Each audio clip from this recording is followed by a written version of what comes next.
Marina se tenait devant l'évier, les doigts serrés sur le bord froid tandis que l'eau jaillissait avec un bruit qui semblait faire écho à l'agitation qui l'habitait. Dès son plus jeune âge, sa cuisine était devenue le territoire de quelqu'un d'autre. La belle-mère n'est arrivée qu'une demi-heure, mais elle a amené avec elle sa belle-sœur, qui à son tour a entraîné une amie sur le chemin. Ils s'asseyaient à table comme si les lieux leur appartenaient, crachaient des coquilles de graines sur le sol sans cérémonie, laissaient la fumée de cigarettes envahir chaque recoin et discutaient de la vie des autres à un volume si fort que les murs semblaient trembler. Marina, où est le cendrier, ma fille? La voix de la belle-mère traversa l'air, la cigarette tenue entre des doigts qui ressemblaient plutôt à des griffes. Sur le balcon, répondit-elle sèchement, sans se retourner.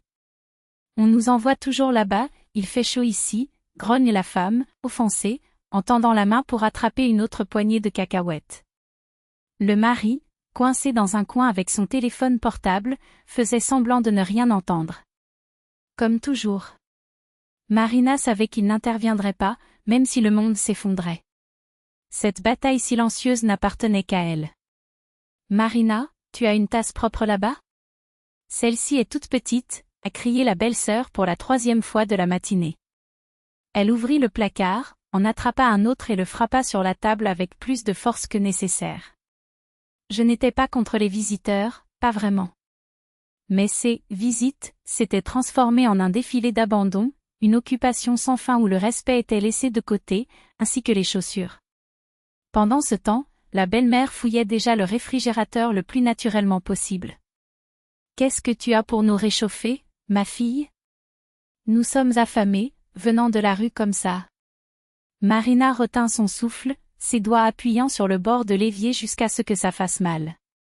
Le sentiment que sa propre maison ne lui appartenait plus lui grandissait comme une boule dans la gorge. Plus et elle exploserait. À la tombée de la nuit, le bruit dans la cuisine rappelait celui d'un marché un jour de marché. Les obus claquent, les cendres s'accumulent sur les assiettes, les rires se transforment en cris, la télévision hurle comme pour noyer son propre chaos. Il était 9 heures passées et personne ne montrait le moindre signe de vouloir partir. C'est à ce moment-là qu'on frappa à la porte. C'était la voisine d'en bas, épuisée, avec un enfant sur ses genoux et les yeux gonflés d'épuisement. « Marina, je n'en peux plus. Mon fils n'arrive pas à dormir avec tout ce bruit, dit-il, bas mais ferme. S'il vous plaît, faites le tri. » Marina a fermé la porte et est retournée à la cuisine, où les 3 belles-mères, belles-sœurs et amies ont continué à discuter comme si de rien n'était. Ils ne l'ont même pas regardé.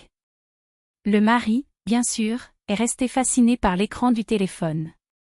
Elle se positionna dans l'embrasure de la porte, les bras croisés, la voix calme mais tranchante comme une lame, « Si tu veux manger, que ce soit dans les escaliers. Si tu veux crier, que ce soit au commissariat. » Le silence qui suivit était si épais qu'on aurait pu le couper avec un couteau. Les yeux de la belle-mère s'écarquillèrent, la belle-sœur resta paralysée avec une graine entre les doigts, l'amie baissa la tête, embarrassée. « C'est comme ça que tu nous parles ?» La belle-mère fut la première à réagir, le ton blessé. « C'est comme ça », répondit Marina sans cligner des yeux. « Parce que c'est ma maison. Et je ne tolérerai plus le désordre, l'impolitesse et la fumée de cigarettes ici. » Il commença à rassembler les assiettes et les tasses avec des mouvements précis, chaque geste rempli d'une détermination qui n'admettait aucune réponse. Le mari a finalement levé les yeux de son téléphone portable, la bouche ouverte, comme s'il voyait sa femme pour la première fois. Dehors, dans le couloir, une odeur de cacahuètes et de nicotine se mêlait à l'air froid qui entrait par la fenêtre entr'ouverte.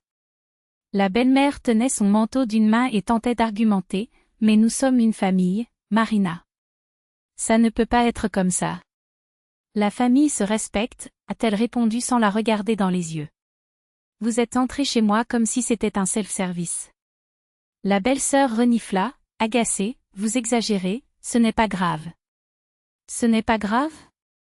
Marina se tourna vers elle, la voix ferme. « Pour toi, peut-être. Mais pour moi, c'est ne pas pouvoir dormir avec des cris jusqu'au petit matin. Je pense que nous vivons dans des mondes très différents. » Le mari les suivit et ferma la porte avec un bruit sourd.